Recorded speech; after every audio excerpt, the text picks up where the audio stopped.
What's going on, guys? Welcome back to the channel. Dale B here. Today we're gonna get into another video. Today we're doing top 10 subliminal messages in kid shows. Y'all already know how that is. Y'all know the little messages and little sexual references they be having in these shows. So we're gonna get into this video. We're gonna see what they're really talking about. If you guys like this video, give it a thumbs up. Let's check it out. Kid shows aren't as innocent as we think they are. In fact, most of the time, they are riddled with adult jokes and innuendos. From DuckTales being part of the Illuminati to SpongeBob promoting sexual content. Let's talk about these and more only in today's video. Top 10 subliminal messages in kid shows you can't DuckTales and the Illuminati, what? Ignore. But before I begin, I have some really exciting news. I have a brand new channel coming out called Peach, starring me, myself, and I. If you want to get to know me better and have a good time with me, then head over to Peach and subscribe. Link will be in the bio. Starting off this countdown, we have DuckTales Illuminati. In season 3, episode 13, in an episode of DuckTales titled Yuppie Ducks, fans noticed something quite strange in the background of a scene. So in this episode, Scrooge gets a bad itch and has to go to a doctor. The doctor has some weird decorations in his office, though. In the background, there's an eye chart. The eye chart clearly reads, "Ask about Illuminati."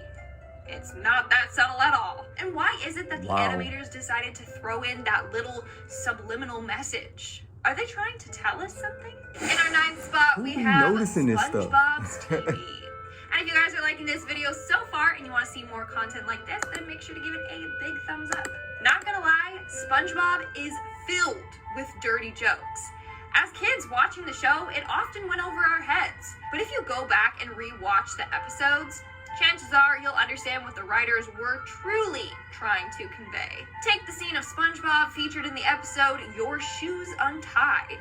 In this episode, SpongeBob forgets how to tie his shoes, but that's irrelevant. In one scene, SpongeBob turns on the TV and relaxes back in his chair. On the TV, we see dancing back and forth. SpongeBob is clearly into this. Then Gary enters the room and he quickly switches the channel to a football game. And he's clearly embarrassed, implying that what he was originally watching was inappropriate. Gary caught him right in the middle of him watching a rated R program. In our 8th spot, we have the 3 Little Pigs. Disney is sick for including this in the show. So let's take a look at the 3 Little Pigs. In one scene, I never knew they had a show. I always thought it was just a story.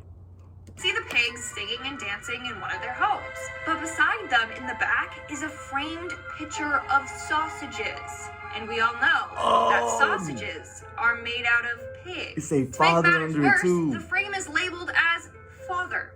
So their father got turned into sausages and eaten. In another scene, we see another framed piece of meat artwork. This time, it's a ham leg. And it's also labeled father. So the 3 Little Pigs' father was killed, hacked up, and sold as different meat items. Disgusting. Moving on to number 7, we have Adventure Time. Adventure Time is just another one of those shows that is filled with inappropriate jokes. But there are 2 main episodes that I want to talk about today. True. The first one being the episode titled, What Have You Done? In this episode, the Ice King accidentally infects all of the Candy Kingdom with an ice plague. And so Princess Bubblegum looks back through her research book to see if she's got a cure for this. Well, as she is flipping through the book, we see a number written on the page, 531-8008. Look at this number in the mirror and it spells out boobs. It does. They also carefully place the dots in the numbers to represent, come on, you get it. I don't have to say it. The next episode I'm going to be talking about is the one called Blank-Eyed Girl. Now, this isn't as subtle as the last episode, but basically in this episode, Jake and Flynn are looking for the creepy stuff book. While exploring a shelf with many books, they come across one titled Butt Stuff. Again, I really don't need to explain this. Moving on to number 6, we have the Rugrats. Grandpa Lou from the Rugrats always creeped me out. And the next scene from the Rugrats proves that he's just... Come on now, Grandpa Lou was that guy. I don't know what she's talking about. He was that guy, cool cat. Just as creepy as I always thought he was. So in one episode, we see Grandpa Lou babysitting Tommy and Chucky. He tells them that he rented a movie for them. He says, and I quote, let's get down to some real fun. I've rented you boys some movies. He then holds up a movie featuring the Reptar. And then he holds up the movie that he rented for himself. He then says, but my personal favorite is Lonely Space Vixens. The movie that he's holding features a green-skinned female alien in a bikini. He then laughs and wiggles his eyebrows and says, now that's for after you go to bed. Ew! I'm sorry, like that definitely wasn't necessary. Get that image out of my mind. We're now at our 5th and halfway mark with Dexter's Lab. For this show, let's take a look at the episode titled Nuclear Confusion. In this episode, Dee Dee steals an important part to one of Dexter's inventions, and then decides to make him go on a scavenger hunt before he can get the piece back. One of the clues told Dexter to look next door, so he goes there and we see him in the kitchen with the neighbor lady. There she offers him cookies, but drops one to the floor.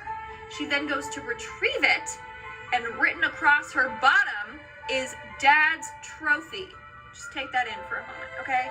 Obviously, the next clue was for Dexter to go look at his dad's trophy. But we all know that that has a double meaning.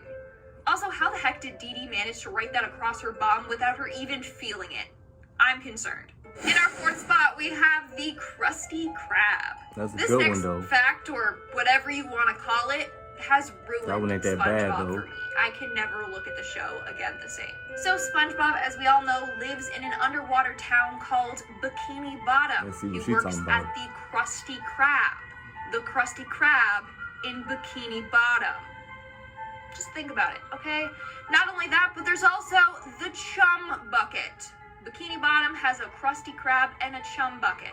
If I have to explain this, then you're too young to be watching this video. The creators really thought they were sly with that one. Coming in at number 3, we have Dexter's assistant. How did we not catch So that ruined SpongeBob for her? on to this Really? as kids? We were just so young and So naive. much other stuff. Okay, in an episode, Dexter gets fed up with Dee Dee and decides to hire a replacement. He then hires a woman named Candy, a very tall and attractive blonde woman who is blessed in the chest area, if you get what I'm saying. At one point, Dexter asked her to dance around. She replies with, okay, but it's $50 extra. Also, the fact that they need This is how it feels to build websites the I'll remember that. old-fashioned way. And this is how it feels to build websites with Duda. named her Candy? Come on. They made that too obvious. In our 2nd spot, we have the Genius. Here's another dirty reference from SpongeBob. Are we surprised? I'm not. So in the episode titled Texas, Sandy gets homesick and wants to go, oh. That was If a you guys classic know, then you episode. know. You're lucky we're keeping that in for you. Patrick and SpongeBob are trying to think of ways to make her feel less homesick. During this conversation, Patrick has a good idea, and SpongeBob says, Patrick, your genius is showing. Patrick then panics and quickly covers his crotch area. What rhymes with genius? Yeah, you know exactly what he thought SpongeBob was referring to. And in our number 1 spot, we have Rocco's Modern Life. This next hidden message was a little too much, and in the end, it ended up being cut out from the episode. So let's take a look at the episode titled Hut Saw Raw. In the episode, This we is see my Rocco show. picking berries from a bush. Upon picking one of the berries, we see a bear run out of the bush, whimpering while holding his crotch, implying that Rocco picked the wrong set of berries. If you know what I didn't mean. even get that. Now, this scene did see air, but then it was edited out by Nickelodeon for future broadcasts and for the season 2 DVD release. But in Canada, they didn't bother to edit out, and they just let it play with this interesting scene still in it. Alright guys, that's all for today's video. 'cause Let it's me know in the funny. comments below which one of these subliminal messages shocked you the most. Honestly, SpongeBob needs to chill. And now, speaking of comments, we're gonna move on to our Alright guys, I hope you guys enjoyed that video. That video was just, all that stuff was kind of obvious, you know. She didn't really get to all the nitty gritty stuff, like, everybody know all that stuff. And actually, everything she named was pretty much all the funniest stuff from those shows, besides the 3 Little Pigs. I never knew they had a show. But, hope you guys enjoyed the video. If you're new to the channel, subscribe. If you liked it, give it a thumbs up. Hope you guys enjoy. The links to the video will be in the description. Links to my Twitter will be in the description. Hope you guys have a good day. Catch you guys on the next video. Peace.